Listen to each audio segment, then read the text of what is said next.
Rangers fans, welcome to Liberty Blue, the essential New York Rangers podcast. I'm Andrew Chelney alongside Nick Zararis. And Nick, the Rangers are cooked. They are burnt to a crisp. They are charred. Well done. They're just ashes at this point. That's how cooked they are. It's Monday, December 16th, 2024, and the New York Rangers are out of a playoff spot.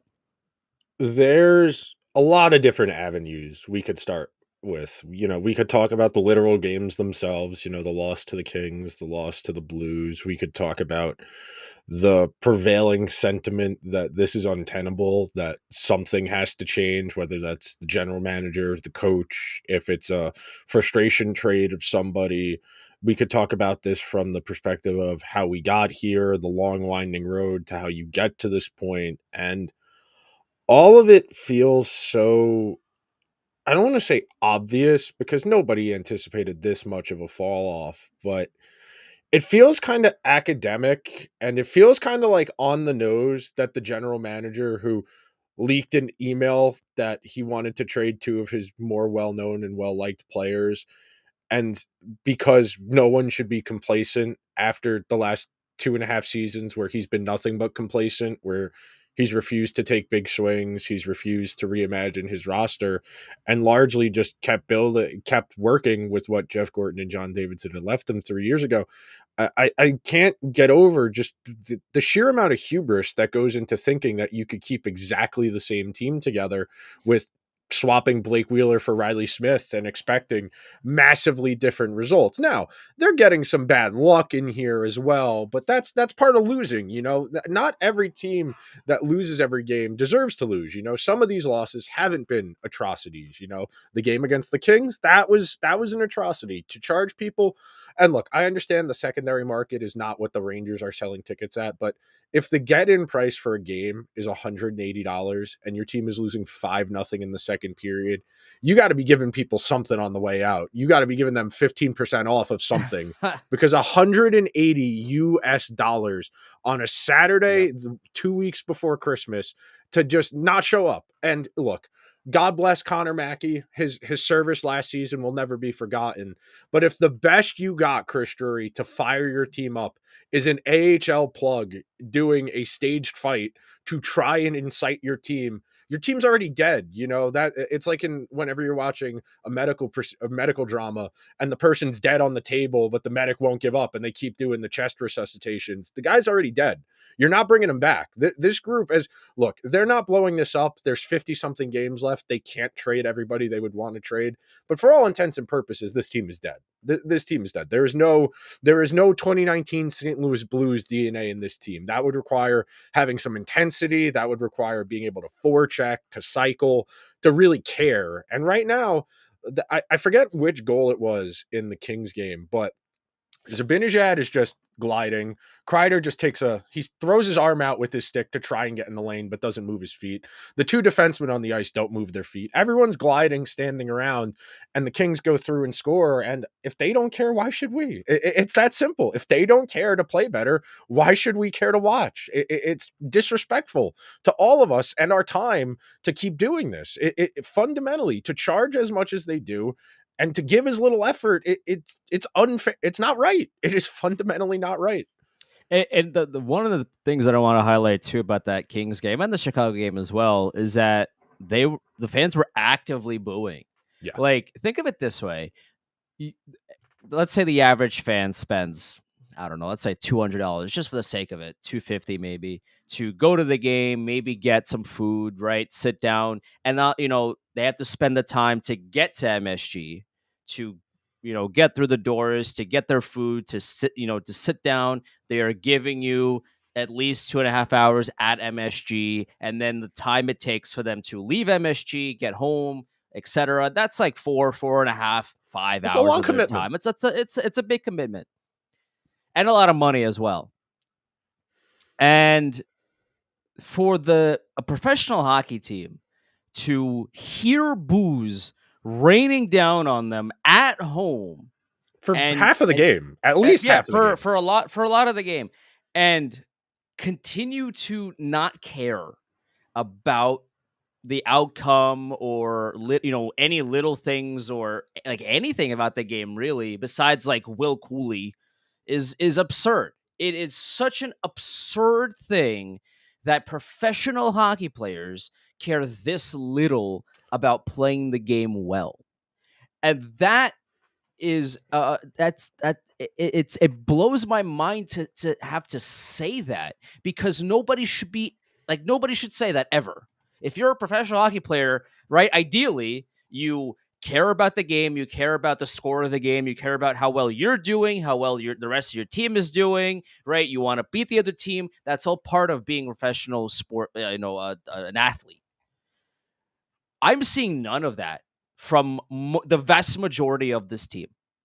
There's no anger at how badly they're playing.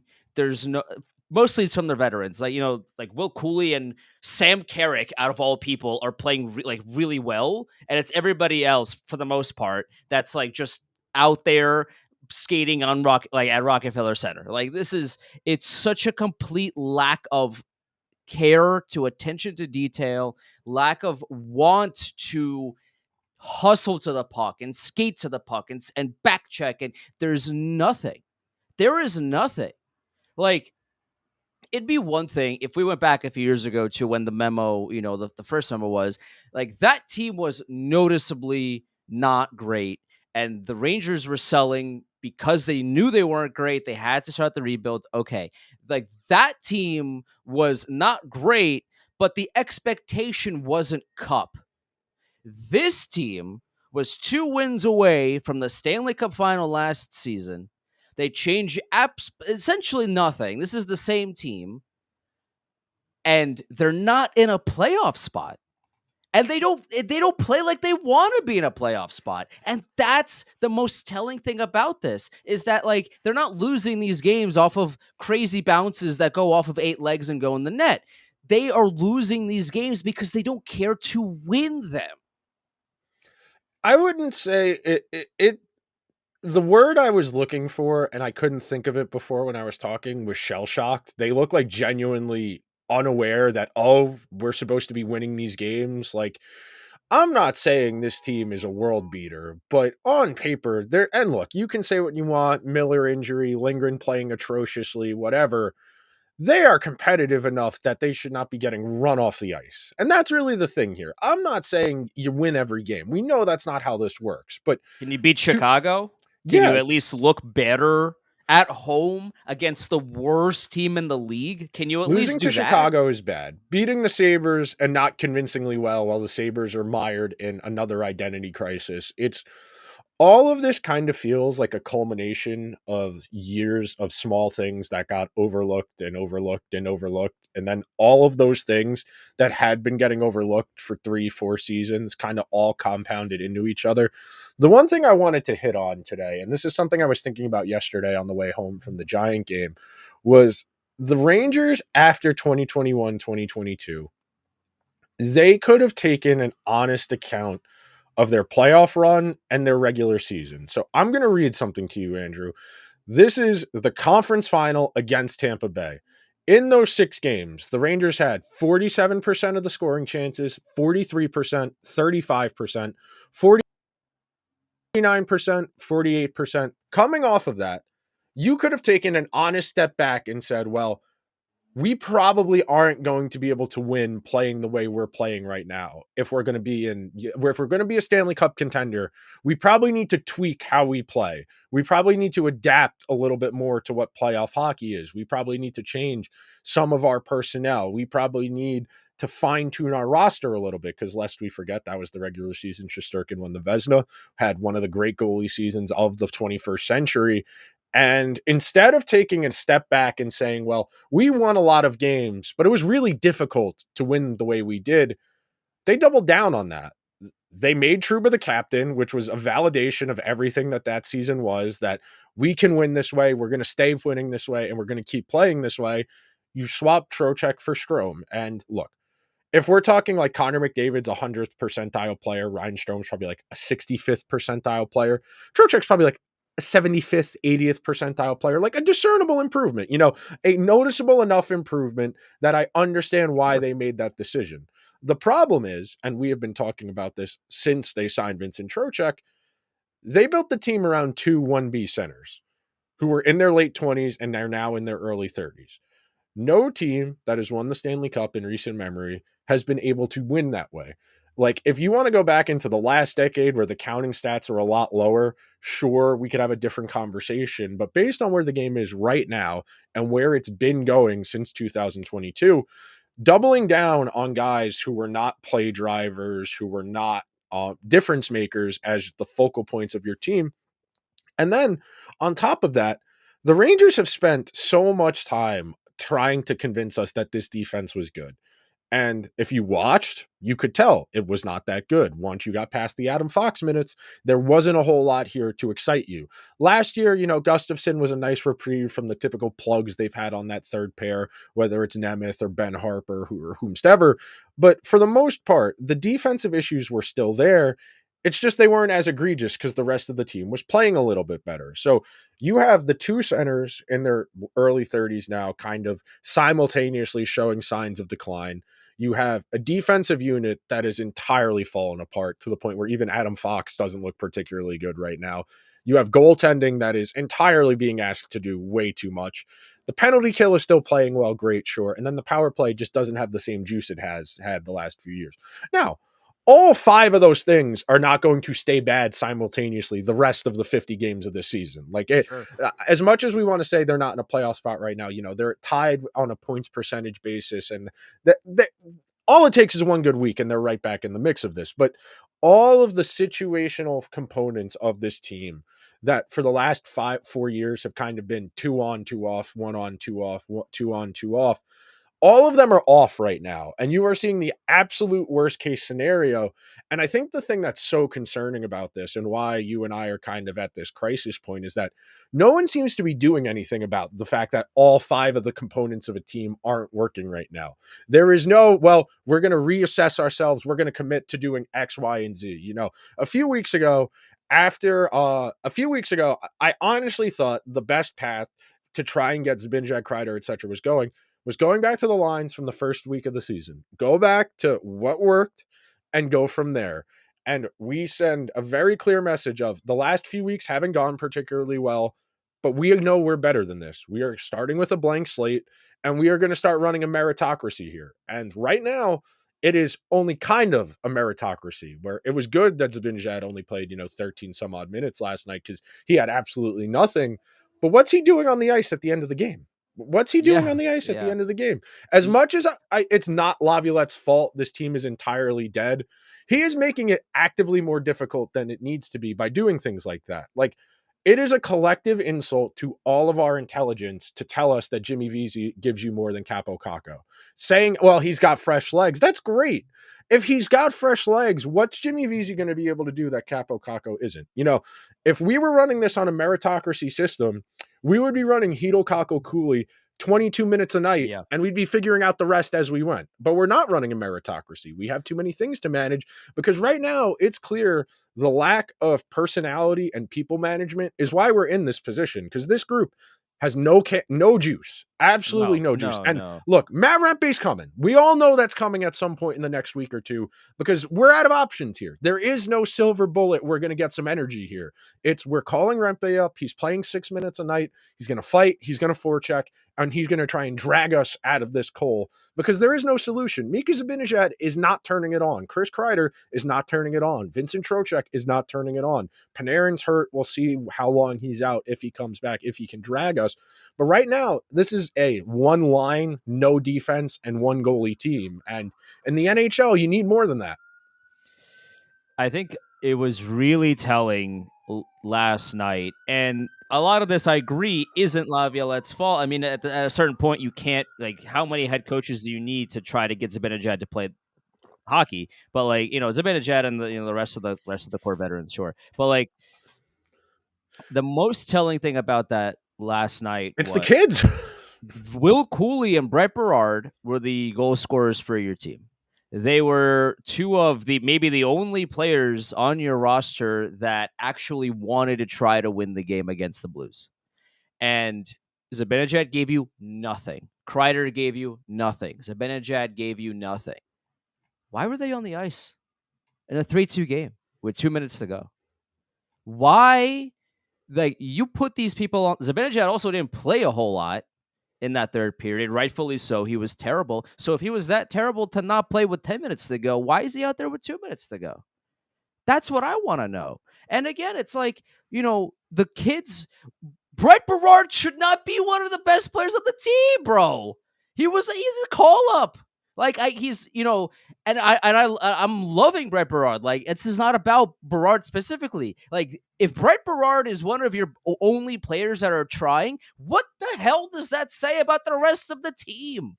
Why is Brett, why are we sitting here December 16th of 2024 and arguing that Brett Berard should be on the ice with 2 minutes to go when you're down a goal because no one else seems to care? How is that an argument right now? But it is. Brett Berard, clearly is playing well for this team. He's forechecking. He's creating offensive opportunities. So is Will Cooley. Why are they sitting on the bench when your bunch of nothings are on the ice, continuing to give you nothing? Why? That was and again, I've defended Laviolette for the most part throughout this stretch because there's only so much a head coach can do. The head coach can't make you want to play hockey, especially when this team has been through so many of them and the same problem has continued to fester. But that was a pretty big indictment of Laviolette. I can't, in no world can you look at me with a straight face and tell me that Zibanejad earned those minutes over Berard and Cooley, because you can't. You can't tell me that with Kreider. You can't tell me that with whoever was on the ice, because they didn't play well the entire game. They haven't played well all season. So why are they there? Why aren't you rewarding the people that actually want to win the game? That's mind-boggling to me. It has reached a really untenable position because, I know Chris Kreider and Mika Zibanejad know they need to be better, but there has been no discernible action on either of their fronts within their games to show me they understand they need to be better. When you're struggling, you want to reduce your game to the simplest possible components so that way you're not even thinking about it. You want to be acting instinctually within your structure. I am here, the puck needs to go here. That's it. The more you think about this, and we know Zibanejad is overthinking everything, the more opportunities you have to mess things up. And right now, the reason Berard and Cooley look like they give a shit is because they're the only ones who are dumping the puck in, going to get it, who are pressing the net front, who are engaging the other team, forcing them to play defense. Whereas Zibanejad and Kreider are getting bogged down in the neutral zone. They're looking for those cross-ice passes that aren't there. They are forcing passes. And when you're overthinking it, that's when everything seemingly goes wrong. This is very reminiscent of 2021, where Zibanejad just played terrible for basically the entire season. He's coming off of a particularly challenging bout of COVID, and that really tanked the first 2 months of his season, and it took him a while to get his conditioning up. But right now, it just kind of feels like we're circling the drain, for lack of a better word, and there isn't an obvious answer here. And that'll be the crux of most of what we talk about today. If you really wanted to try and find a way to shake things up, the only movable assets you have are guys you don't want to move. Sure, could they trade Kakko and turn him into something semi-valuable? Probably, but you're not getting anything that's discernibly improving the team. You're not trading Miller going into a walk year where he's basically at bottom value. You're not trading Lafreniere, who you just gave a long-term extension to. I struggle to imagine you would get anything actionable for Ryan Lindgren. You could probably get a draft pick for him, but I don't think you would get a player in return for him that you could put in your lineup right away, which is what the Rangers would want. I suppose you could trade Braden Schneider, but I don't know what you're going to get for him at this point in the season that's going to help you right now, because a lot of those guys are interesting for other organizations, but they're probably giving you, prospects back. You're not getting a 1-for-1 hockey trade with Braden Schneider where you're going to feel good about it. Do you want Trent Frederick? Not really. I don't really want Trent Frederick when you think about some of the names that are purportedly out there. There's yeah, sure. Would Yanni Gourde be good? Is he better than what they have? Yeah, but he's not individually changing anything. And that's kind of the issue here. Short of, a 2-week retreat in the mountains where they all learn to trust each other again, you're not putting the toothpaste back in the tube now. And I think it's very clear that the way they handled both Gaudreau and Trouba has really alienated that locker room to the point where the only people who are still busting their asses are the young guys who are too stupid to realize that. Like, for lack of a better word, the relative naivety of Will Cooley and Brett Berard and the younger guys is why they're kind of still going. Whereas you look at the older guys who have the worst body language imaginable, who are always sulking their shoulders whenever passes go off, who are going off the ice extremely slowly during line changes. They know something big is down the pipe. It's not out of the question that as we're recording, we see Laviolette's fired, we see Drury's fired, we see a trade, we see someone gets waived, we see Rempe get called up. We are now at a point where anything can happen, and that should give you massive amounts of pause if you're a Ranger fan on a few different levels, because we talked about it last week.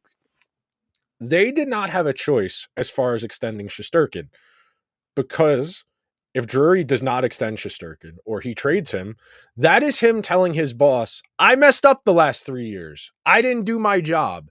And we know how patient James Dolan is with people who don't do their jobs. Chris Drury is not firing himself by getting rid of his only security blanket, his life vest, if you will. So now that we are pot committed and we don't really have a path out of this, it becomes a very, very challenging thought exercise because there are no obvious solutions here. Sure, Jay Woodcroft, Bruce Boudreau, Claude Julien, whatever. None of those guys is making anything happen here until you can get through to these guys. And I don't know what it's going to take. These games are going to keep feeling like pulling teeth. And there's really no coach. I mean, you can bring Al Arbor in here. You can bring insert your favorite coach ever. You can bring Mike Keenan in here for all we care. It's one of those things where you keep your voice down. Mark Messier is somewhere sitting near a microphone and desperately waiting to call into WFAN or ESPN New York to lobby for this job. I'm not kidding. That is going to happen. Well, how about you coach somewhere and then we'll talk about it. But, it like at a certain point, Zibanejad has been through 4 different head coaches now as a Ranger. Kreider's been through 75. Like, are we counting interim Chris Knobloch? That's Oilers legend Chris Knobloch to you and I. But at a certain point, it's the person behind the bench doesn't matter, because you can't you can bring a horse to water, but you can't make him drink. Like, the players have to want to play hard. The players have to want to care about the results of these games. And I'm sure they care to a certain point. I'm sure they're not like, oh, we lost, it doesn't matter. I'm sure that, that's not what I'm saying. And I'm not, I know, Nick, you know that, but I'm just saying as a general point, like, I'm not out here saying that they're, planning their vacations in their head as they're playing the game. That's not, that would be silly. But their body language and their intensity is so miserable right now that I don't know, like, who you could possibly bring in at this point that behind the bench that would change that. And the first step for me would be to healthy scratch Mika Zibanejad and maybe even Chris Kreider, at least as a wake up call. Be like, hey, like, you're playing, like, you are one of the pillars of this team, but yet you're playing so miserably poorly that it's better for the team right now to have you sit and watch from the media booth as opposed to playing, because of how much of a zero you're contributing right now to this team. Kreider might wake up to that. I don't know about Zibanejad. I genuinely don't know, and I don't know how to read him anymore, because he's saying all these sweet nothings. He's saying, oh, we gotta play better.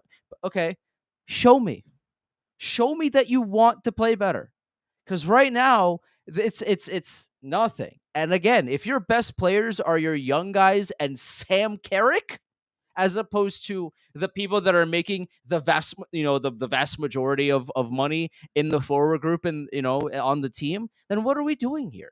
Like, the effort's not there, the results aren't there, the skating's not there, the back checking's not there, the attention to detail isn't there, the nothing is there. There's nothing. So why are they playing if they're nothing?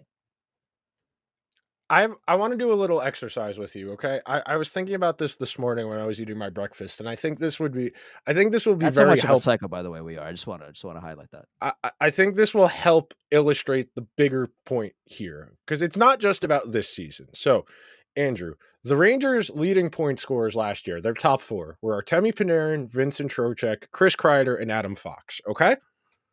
Okay. Now, if Yeah. we were to put that in comparison to the last few Stanley Cup winners, so we'll start with last year. The Florida Panthers' leading 4-point scorers were Sam Reinhart, Matthew Tkachuk, Alex Barkov, Carter Verhaeghe. We saw it play out in real life. I don't really need to ask you, would you take the Florida top four or the New York top four? Because we did it. We played a Yeah. best of seven, and the Sure. Florida the Florida team dominated said best of seven. But for the record, it's Florida's top four, Yeah. right? Right. Okay. Yeah. So we go to the year before that. We go to the Vegas team that won the Stanley Cup. Their leading 4-point getters were Jack Eichel, Chandler Stevenson, Jonathan Marchessault, and Riley Smith. We remember Mark Stone didn't play a lot of games that year. You could make an argument Mark Stone is absolutely one of Vegas's 4 best players, but this one's closer. You could Not Marchessault now. not He's kinda Marchessault now, but we're he's talking about in kinda the context of yeah. 2 years ago. In the context of 2 years Sure. ago, Eichel, Stevenson, Marchessault, or Riley Smith versus Zibanejad, Trocheck, Lafreniere, Panarin. It's close. It's close. That's probably the closest one on this list because we know we're not taking the Ranger guys over Colorado. We know we're not taking them over Braden Point, Kucherov, Sure. Stamkos, and that's really the thing that I want to hammer home here. The reason for the last 3.5 seasons, Andrew and I, and there's a minor contingency online that have been pounding the drum that the Rangers aren't good enough, is they're not good enough. Only an arrogant person would have looked at the team that lost to Tampa Bay 3 years ago and said, we're close. That team benefited from one of the all-time great strokes of luck. Trouba knocking Crosby out of the first round keeps that series going. Yep. If They that does lose. not, They lose if that doesn't happen. they If lose that Trouba does a series in 5 chicken wing games. Sidney Crosby, they lose the They series. lose that series in 5 games. Yeah. And then we're having a very different conversation about, well, how close are they? Because they believed what they did that year. And remember, that entire season, we're dealing with the Gaudreau, Reeves. We're dealing with some Sammy Blais. He gets hurt in December. We're dealing with a lot of Patrick Nemeth. And they look at that team and say, we went to 6 against Tampa. We're close.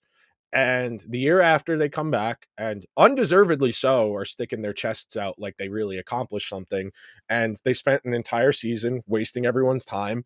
They bolted Patrick Kane and Tarasenko onto a team that was flawed and didn't really want to play good defense and lost to a team who probably has a better 1-4 right now because their 1-4, the Devils, is all in their mid-20s and their oldest in their core is Timo Meier, who's 28, 29, versus the Rangers, who are looking at 31, 32, 33, 34 for their best players. And then you come off of that and you say, well, we don't have a lot of financial flexibility, so we're going to be creative. And we get Quick, we get Wheeler, we get Gustafsson, and Gustafsson works out. Wheeler is fine. He's overmatched for what they ask him to do, and Quick is outstanding. We get to the deadline last year. The opportunity to go get Jake Gensel was sitting there, and the Rangers did not commit to that. They said, we think we're close.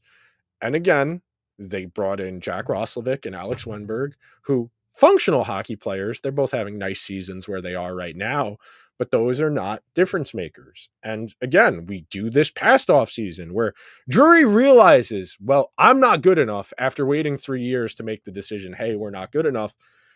And there's no Trouba trade in the summer when they could have had time to unwind and kind of recalibrate the team, for lack of a better word.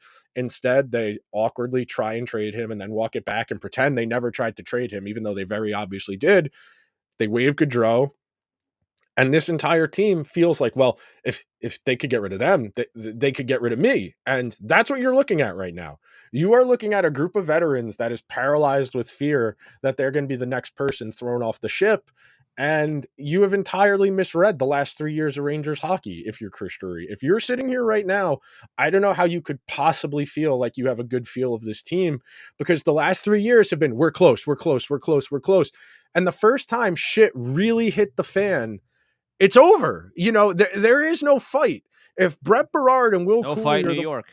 There's absolutely quit in New York. I'll tell you if that. Brett Berard and Will Cooley are the only guys leading you into the fight, at a certain point, you got to have a long, honest look at your team. And look, you could say, well, those guys are our AHL guys. We feel good about our AHL program. That's great, man. Are we going to win something, or are we just going to be, it is so, and it's funny. While you were talking before, the Rangers tweeted and I got a notification. I was like, okay, what'd they do? And it was tickets for their next home game, the cheapest tickets for their next home game against the Carolina Hurricanes that they are selling, not secondary market. $241, and they are obstructed view. Terrific. $241, the cheapest ticket the Rangers will sell you to their next home game against the Hurricanes.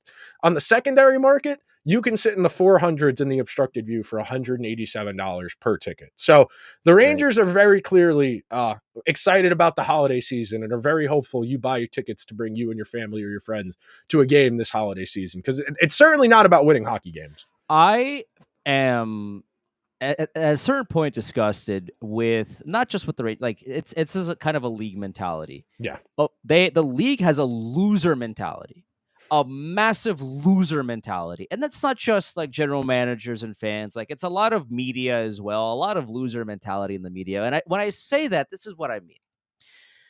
The Rangers had a big problem with Jacob Trouba, right? He wasn't captain material. He was bad defensively, and what kind of a leader was he when he was the supposed leader and the Rangers kind of essentially gave up the season? And when the Rangers were, trying to move him and do all these things and trying to actively get better, addition by subtraction, a lot of the NHL sentiment was, how could you do this? But his wife, but he's such a nice guy, but he threw the helmet, but he fights people, but he does this. Loser mentality. That's a loser mentality. And you know why it's a loser mentality? Because on the ice, he was awful. On the ice, when it mattered, Jacob Trouba couldn't help this team win hockey games. The same thing is happening. Now, I understand Zibanejad has a no-move clause. He has to waive to go anywhere. The Rangers have to scratch him. You cannot continue to play this man.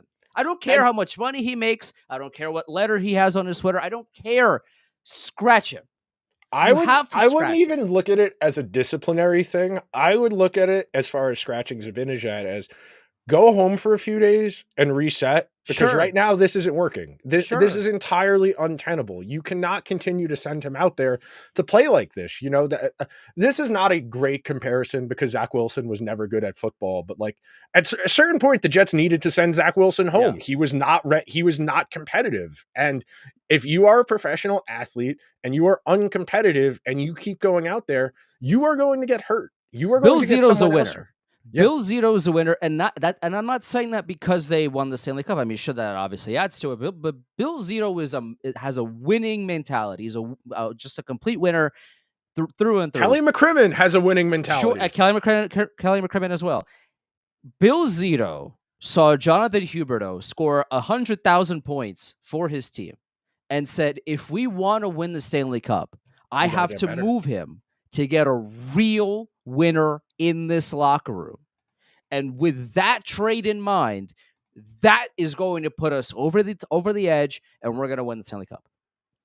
They could have signed Huberdeau to a massive extension and just kept him, and had it all be hunky dory and not win the Stanley Cup probably. In all likelihood, because they like Huberdeau and Huberdeau likes Florida, and they it's a good partnership. Instead of we have a good player, but we can get an even better player through this trade. We can make this team better. And Bill Zito is a winner because he made that trade.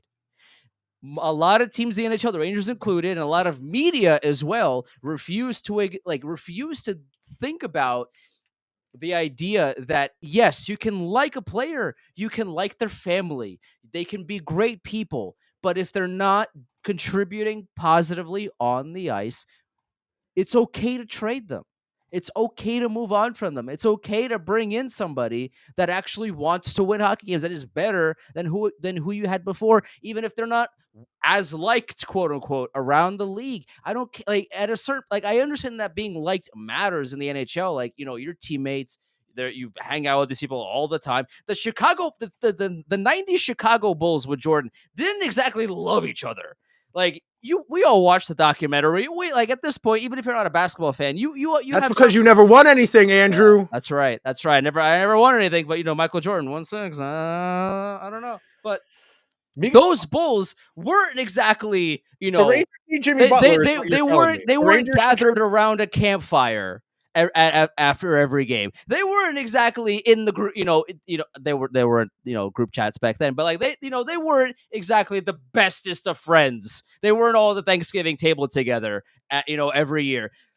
They won multiple championships. It's okay to not like people as long as it brings you to the ultimate glory.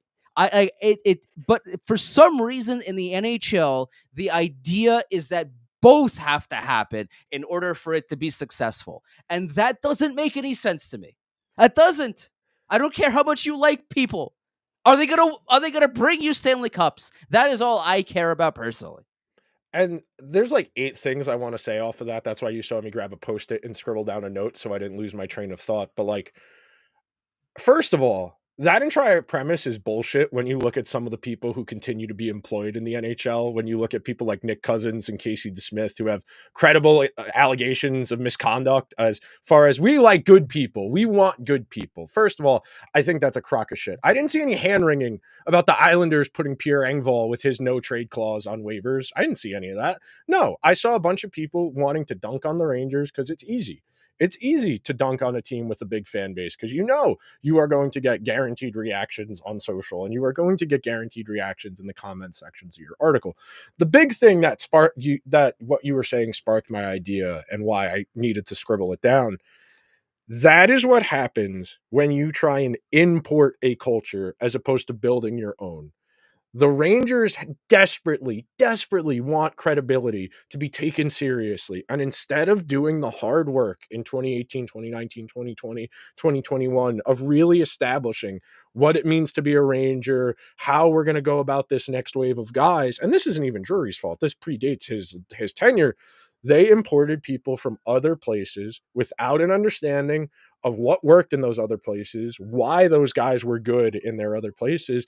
And you get to a point where they imported Trouba, they imported Gaudreau, Blake Wheeler, these guys from other organizations who had gravitas, who had, leadership experience, who other people respected. But you never took the time to build your own guys up.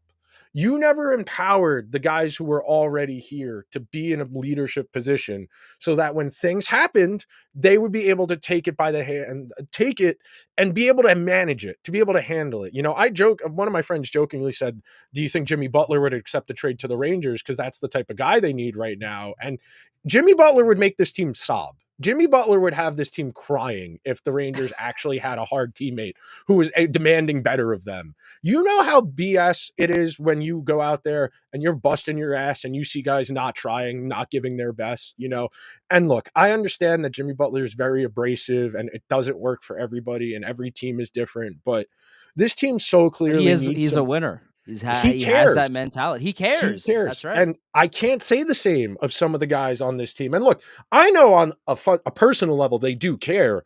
But if Sure. you keep doing the same thing over and over again without discernibly changing what you're doing, that is saying you don't care to me. You can If you say, care so much, then show me. yeah, that's the biggest thing, and it's really challenging, and it is hard. We talk about the idea, and I know it's very like Fugazi influence grind set, but like comfort is death in sports. If you are comfortable, you start to act like James Harden. You start to think everything revolves around you. You think, I'll figure it out. I'll turn it on. Whenever I need to, I can turn it on.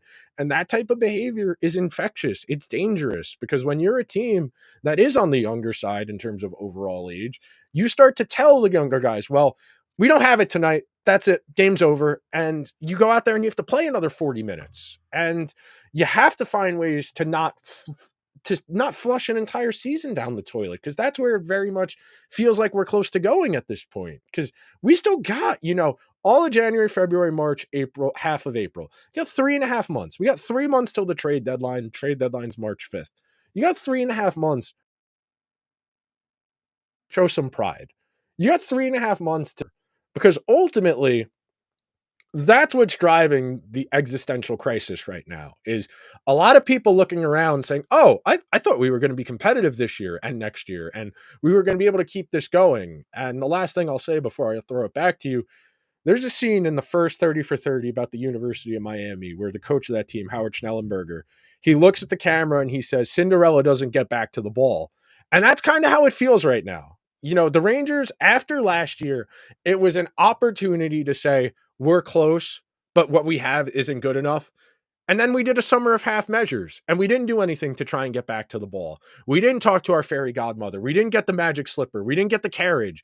We got Riley Smith, and I like Riley Smith. He's not a bad hockey player, but Riley Smith's not magic.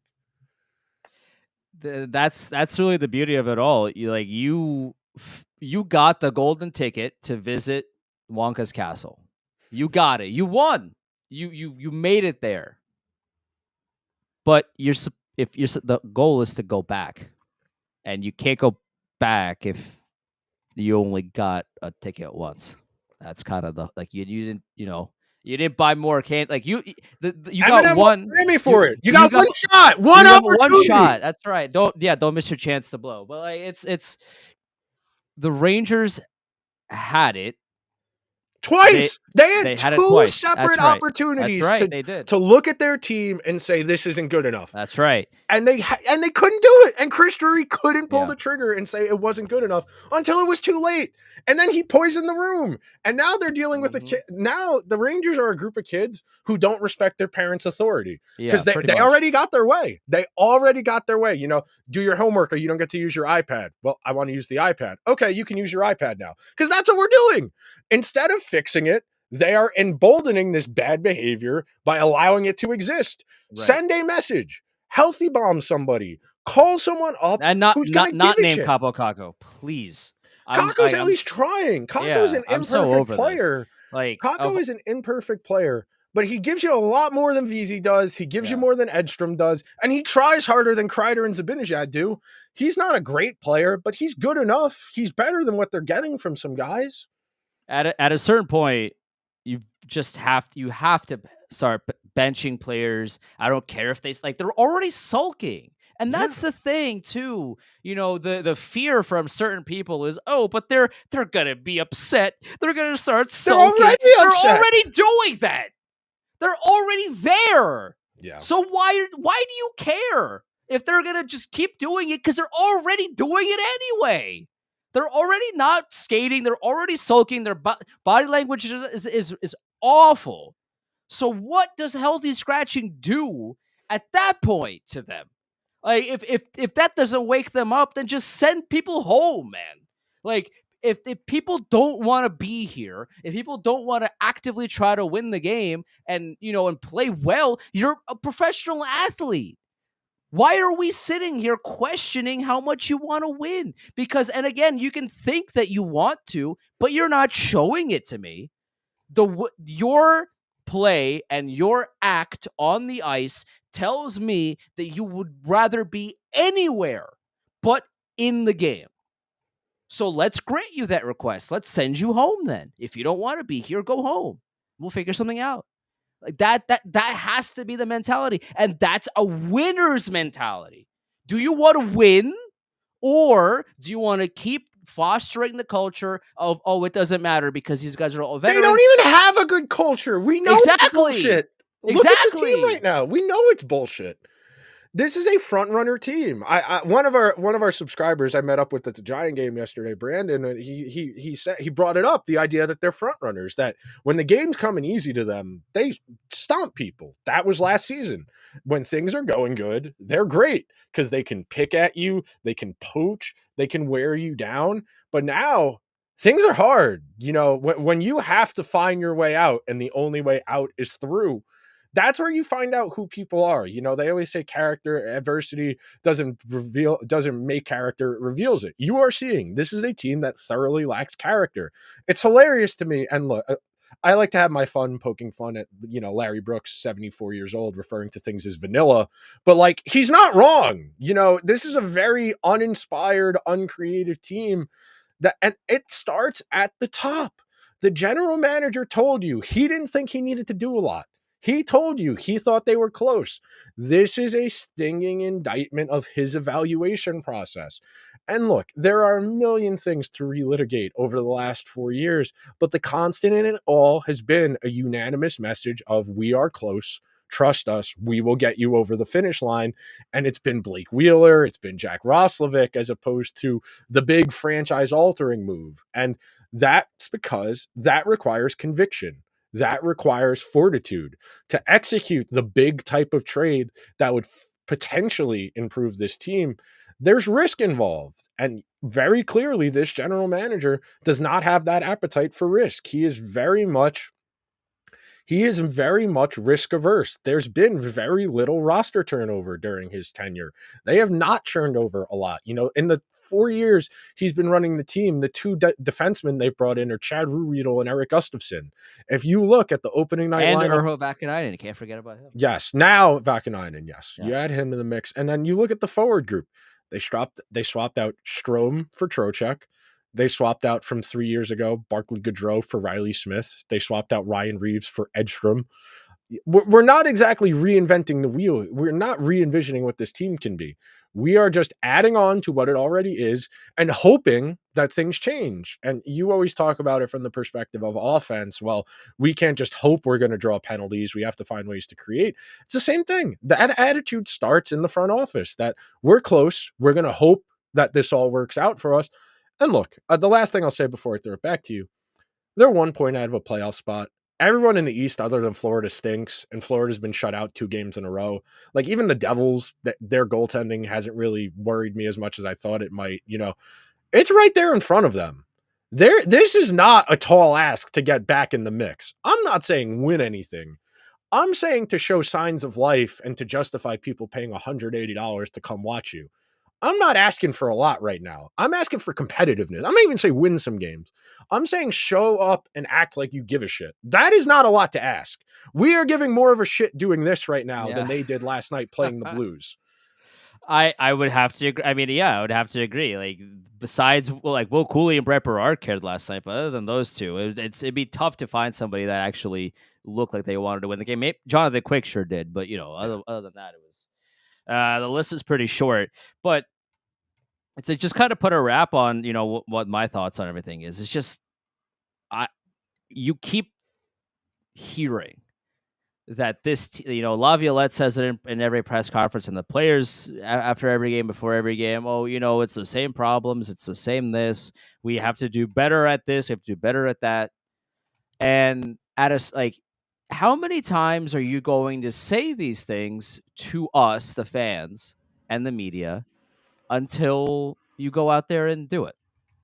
There's got to be a limit to the amount of times you can say, this isn't working, we have to do it differently, or the mentality is X, it has to be Y. Oh, that's great that you're telling me, but I'm the meme of, like, you're pointing to me. It's like, I'm not on the team, bro. You got to go out there and you got to go do it. Why are you telling me? You're a pro athlete. Why are you telling me this? This, like, you should be telling that to your teammates. Like, this has to be a team meeting where you go out there and you destroy a bad team. Like, the fact that, you were up, what was it, 3-1 against Seattle last week, and then you got dumpster fired, and then you ended up losing that game.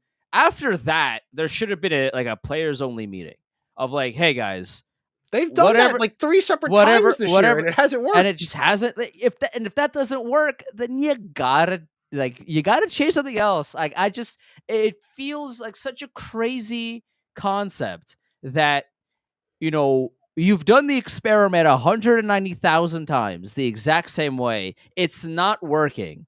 So, but instead of changing the experiment, you do it again. Like, guys, I don't know if you know this, but you have the results.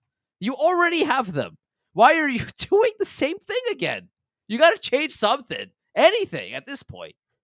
It's like that tweet that Joe Biden tweets like he wants to talk to the president as opposed to being the president. Who's the president? I want a piece of his mind. Well, Joe, I don't know if you know this. Well, Mika, I don't know No, if you know this. right.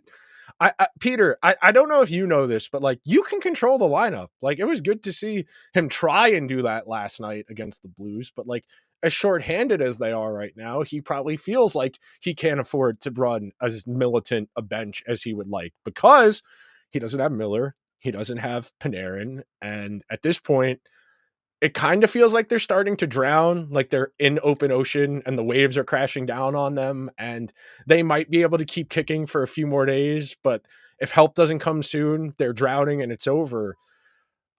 I don't think I don't think they're going to fire the general manager in season. Like even if they fire the coach and they do interim, if it's Phil Housley, if it's Michael Pekka, whatever, I think we're getting to at least the end of the year before we have a conversation about the general manager, even though I think the general manager deserves to be the center of this point because these are his guys. He's the one who said we can't afford to lose Mika Zibanejad 4 years ago. You know, we could have taken a step back before that 2021 season after the way they played in the bubble against Carolina and said, are we sure this is our number one C if we're going to go for it in the next few years? They did. They gave him the big extension. They made it buyout proof where we can't even do that because most of the money is signing bonus. So you wouldn't even get cap relief from buying him out. You would be effectively paying him to not play. And that's untenable. Trocheck's deal becomes 15 team no trade next summer, I believe. Okay. Who's taking 4 more years, 3 more years of Trocheck at 5.25? You're going to retain half of that for the next 3 years so he can go play for someone else. And I'm sure he's going to be playing on a third line somewhere else where he'll be able to thrive and play a lot better. And at this point, it does not feel like there is an obvious solution. You know, last night I jokingly tweeted I poured a cold brew at like 9 o'clock and went on Puckpedia, pulled up a bunch of different things to try and figure out a path. And the only path here is trading guys you don't want to trade. Do you really want to try and get something for Hedel, for Kakko, for Schneider, for Cooley, for Berard? The only pieces that are movable are the cheap guys who are actually playing reasonably well, or the cheap guys who have no value, like Miller, like Kakko. You know, they are not in a position where there's a shakeup trade that's obvious. You know, sure. I know there'll be people who'll be like, well, what about Trevor I like Trevor Zegras. He's not fixing this. He's No, not fixing this. no, Brady Tkachuk no, is not fixing this. In no. all honesty, I don't think Connor McDavid is fixing this. Like, this is not a one guy problem. This is a mindset and an attitude that has permeated the entire organization from the general manager on down. Everyone feels like this is an execution problem as opposed to a talent problem. It's both. That's the secret. For 4 years, it has been both. It's not just, oh man, we lost to Florida. They were better than us. We lost to Tampa Bay. They were better than us. They are not talented enough to beat the best teams when the chips are down. It's a simple matter of fact. And the denial of that for 3 years has prolonged this to the point where it could get this bad. Because this team isn't this bad on talent, but if the talent has no confidence and they all feel like they're about to be shipped off, it doesn't matter because this is what they are. You know, it's the same thing with saying they care. Eventually, they got to show you. As talented as they might be, if they keep playing like this, you don't get to say they're a talented team. That, and it's weird to me that the players that effectively are immovable are the ones with the worst body language and the worst, effort. That's the strangest part to me is like I understand from if you want to think about expressly financial, right? The idea that, oh, well, these guys got their money, so so they don't have to I don't hockey players I don't think are built that way, or at least most of them aren't. So I kind of don't think that that's the case here. But it's just really surprising to me that the so-called pillars of this team, the long-standing Rangers, the Kreiders and the Zibanejads, and these kinds of players are the ones that are giving you the least amount of effort. Why is Brett Berard outplaying Chris Kreider? Why? That should never be in 2024, that should never be a sentence. If we went back 6 months and told ourselves Brett Berard is going to be a better hockey player right now, is going to be playing better hockey than Chris Kreider on the Rangers, we'd look at you like you're crazy. But that's what's going on because Kreider is giving you nothing. Zibanejad is giving you nothing. These guys that are I mention these guys the most because they make the most money. They have the most ice time. They are and the they quote have the unquote ability to be good too. right, exactly. They've shown the ability that they can be good when they want to show that, when they want to show that off, and they are the leaders of this team. That's why they have to be singled out as much as they have been. Why, as the pillars of the New York Rangers, are we questioning your effort, your ability, your want, your ability at this point, because you haven't shown anything for the past 2 months about wanting to play the game the right way? These are questions that we shouldn't be asking you, because you should be going out there and you should be proving to us that you care and that you want to win these games. But because you're not doing that, we now have to ask you whether you want to win. And through these 2 months, you've showed us that the answer is no, you don't. Regardless of what you want to say to Molly or to Brooksy or to whoever you want after the game, if you don't show us that you want to, then we don't care what you have to say. Brooks needs to challenge someone to a fight. He almost fought Dan Boyle, so. At this point, man, the people who cover the team are doing more work. They're the ones who have to watch this. Dan Duggan of The Athletic, who covers the Giants, he didn't even write about the game yesterday. He just wrote about covering the game. That's how miserable it is. You don't think we would like to be talking about how good the team is? Last year was so much fun. Last year was a delight. Talking about all of these miraculous games they pulled out of their ass, pulling all of these ridiculous wins out of nowhere.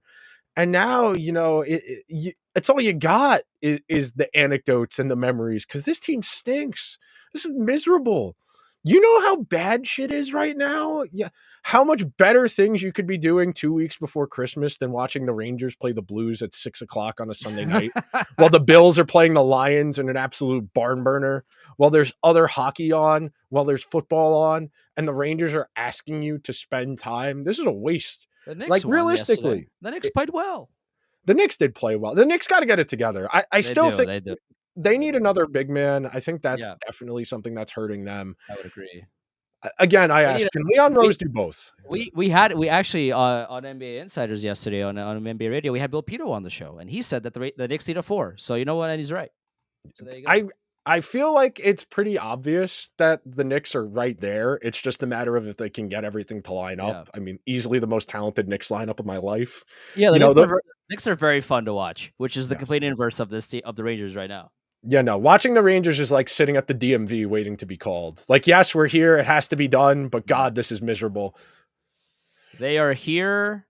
The Rangers, essentially, right now, they're showing up to games like they're showing up for a job that they don't want to be at. Like my brother, you are a professional I understand, athlete. Andrew. I understand. Yeah. I don't want to get any work done this week either. We got a week and a half till Christmas. Nobody wants to do any work. The group chats are lively. The group chats, me and my friends, everybody's supposed to be working right now. The group chats have never been livelier. Nobody is getting any work done. I understand. I understand that New York Rangers. I do. But at the same time, nobody's paying $180 to come watch me edit video in my room. Right.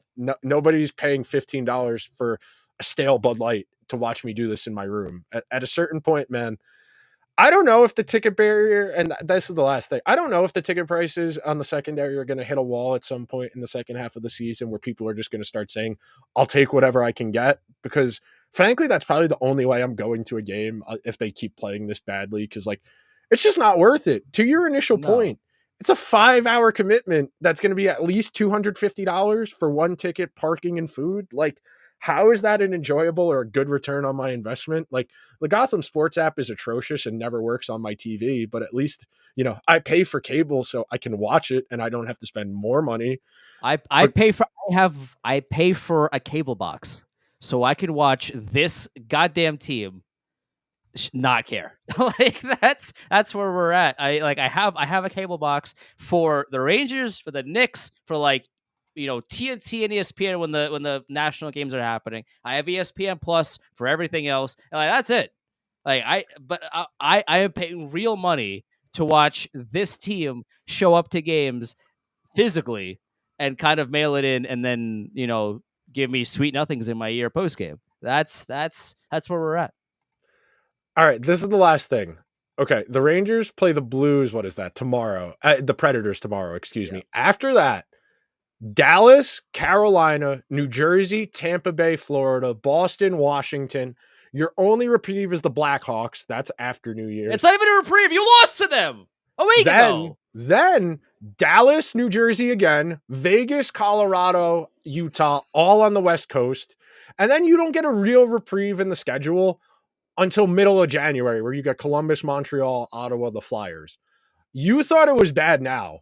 You are about to watch a team that is entirely dead on arrival have to play basically 11 of 12 against playoff teams. Yeah, and I want to It could highlight get a whole lot worse. this comment as well. All this in Sam's last year.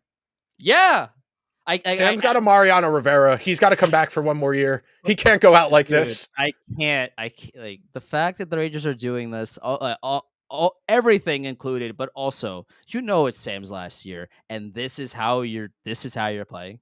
This is how you send him off into the sunset. Is you play like this?